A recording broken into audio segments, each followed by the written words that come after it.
So guys, it finally happened. Picked up this weekend 2019 Ford Fusion Hybrid. I've been looking to get the Tesla. I almost pushed the button on it, but there's a 12-week delay in the back order for Model 3. Plus, it's $37,000 vehicle. We have 3 vehicles, as you can see, in the parking lot already. This one I was looking to get electric drive. Primarily it's going to be my daughter driving kids around the town. It's just a daily commuter, kind of going back and forth between school and work and going out shopping. My wife uses it, stuff like that. Before that, we used Jeep for that purpose, but the Jeep is getting a lot of miles, and it's not as comfortable, especially in the dead heat of summer in southern Alabama. So this is the 2019 hybrid, Ford Fusion Hybrid. We bought it with 20,000 miles at Moyer Ford in Foley, Alabama. So I'll start with exterior and get it unlocked. Comes with a key like this.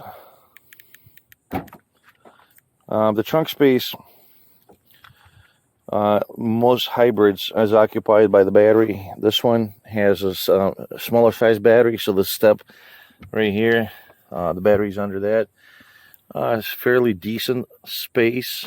Those back seats can collapse to create more area for you to put longer objects in.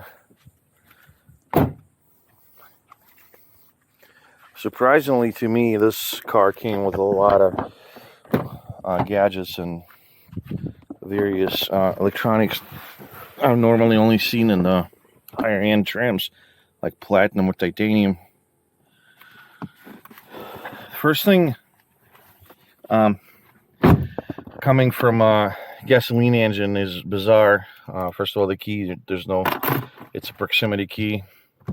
When you start the engine, there is no engine running. So everything's electric drive. This vehicle has both electric and gasoline engines connected together with a CVT transmission, which basically gives you infinite amount of gears. It's very smooth. The air conditioner works without the engine running, so that means the AC compressor is electric too, electrically driven. It has a full-blown Ford Sync modern touch panel with a large, I think this is 10-inch display or 8, I'm not sure. Yeah, this navigation package, the whole deal, Apple Play. My daughter is extremely happy. You know, it syncs up with all her stuff and works great. The shifter here, instead of like classic Fusions where they had the lever, it's all down to basically rotate knob shifting, kind of like in the Mercedes. You see this good storage here in the glove box, your center console box, a standard glove box, and a pretty good room. I'm 6'2", I'm a big guy, and I can move the seat back, and I fit pretty good, and it's decent visibility. My 16-year-old says it's much better than the Jeep. She likes it more easier to drive, so go figure. So yeah, as I was saying, the amount of safety options is just phenomenal. It has a force feedback steering wheel. It has a lane departure tracking feature, so if you start, especially new drivers, starts meandering off the lane, you'll feel that in the steering wheel. It's like as if you're trying to cross over some kind of curb or something. It also has automatic braking, and if you get critically close to another vehicle that's slowing down, the lights will come on, you'll hear a tone, and it'll actually apply the brake for you, which is also a nice feature for if you're going to have teenage drivers. But the main thing, what I was looking for is fuel economy. Now the fuel creeping up past $3 a gallon and probably going to go higher. I was looking at electric vehicles, but this is kind of a great compromise in my opinion, because we don't have to worry about plugging it in. This is not a plug-in hybrid. This is a gasoline hybrid. So the electrical energy comes from gasoline engine and braking action. So you recover a lot of your electrical current from just simply driving, especially in the city. This vehicle is rated at 42 miles to a gallon in the city, 41 highway. Realistically, as far as what I'm getting, it's showing 40 miles to a gallon right now. We mostly use it in the city. We don't even have a freeway nearby. Closest freeway is I-10, 30 miles north of us. We're in Gulf Coast, so it's mostly just city driving. And this vehicle is excellent at that fuel economy so far. We had it over the weekend. Like I said, lots of features. It has the remote start with the Ford Sync app, or has tons of stuff on there. The stereo system is strong for stock. There's definitely bass in there. You know, it's not cheaped out.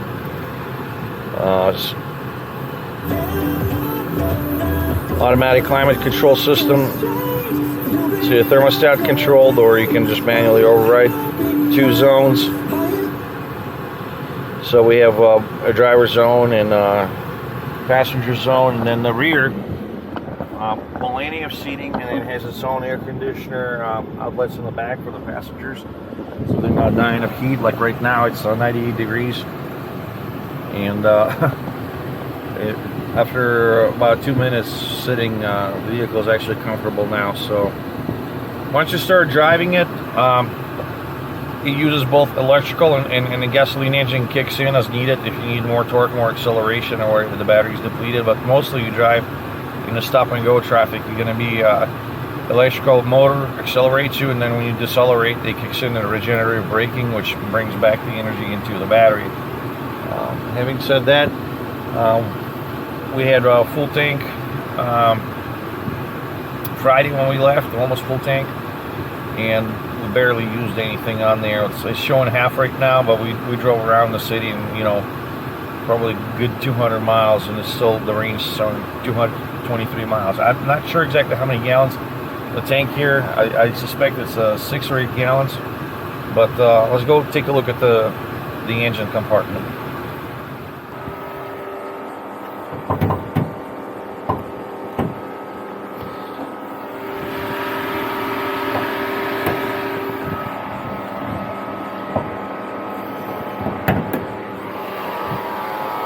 Oh, it's a bit hot today.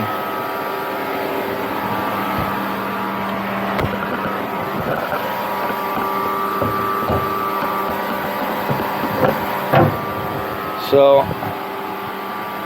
this is a Ford Fusion Hybrid. And you can clearly see this on top here is a power inverter driver. That's what drives this frequency drive. And then the electric motor right underneath there. And on this side, you see the 4-cylinder inline gasoline engine. It's very small.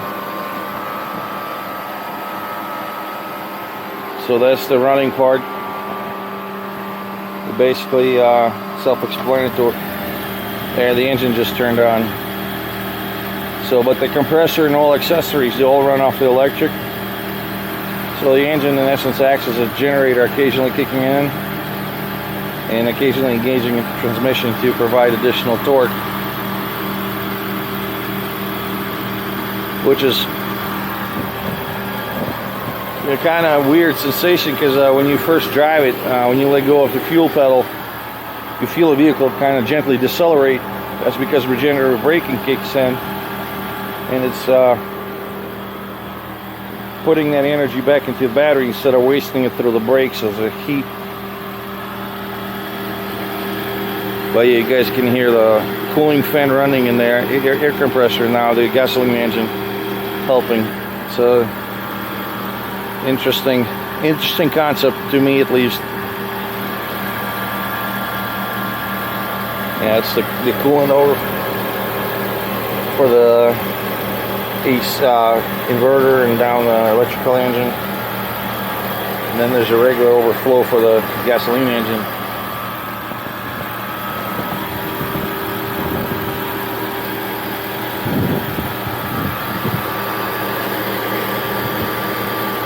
It's amazing how much performance they can squeeze out of these little gasoline engines. It's truly small.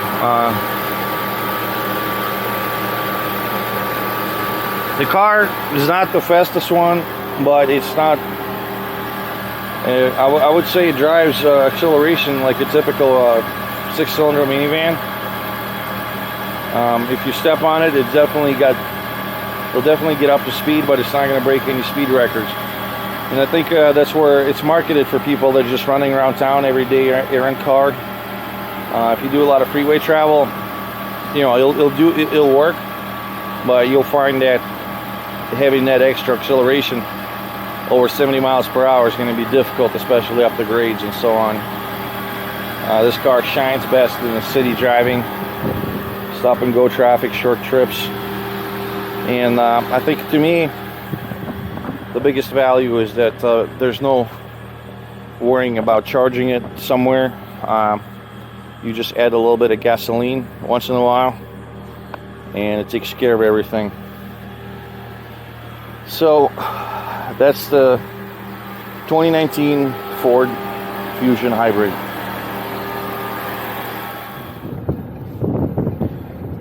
Well, guys, we're inside of the Ford Fusion Hybrid, and first thing while driving that jumps at me is the quietness. I don't hear any road noise. It's perfectly insulated, and right now we're in the middle of a heat wave. It's 98 degrees. We're in coastal Alabama in the beautiful Gulf Shores, and AC pretty much within 2-3 minutes since we got out of the house cut up, and now it's just a holding pattern on the auto thermostat, holding perfect 67 degrees, it said, both driver and passengers. So overall, I think it's a comfortable car, especially for primary driver being a teenage girl with a busy social life and school and then work schedule. So we're going to have updates later about this vehicle, how it performs, and, you know, over time. But I think you know, having as a all-around commuter just going around town, I think this is an ideal situation. And Tesla would have been excessive overkill considering the insurance costs for the teens and all that. So we'll see how the Ford performs, you know, over time in the year, if there's any problems that are specific to hybrid models. I haven't really found a lot of good or bad things about it. Maybe it's just not as prevalent as everything else, but this is a late generation hybrid that Ford's been making these for over 8 years before we purchased 2019. They unfortunately stopped making these in 2020. They did stop making a lot of car lines at that point, so I'm not surprised you know, why there's not such a huge abundance of these hybrids and general reviews about them. We'll see. I hope you guys like this review, and you know, if you have any comments or anything you wish me to discuss, comment, and as always, like it or dislike it, but do something about it. And I'll see you on the road.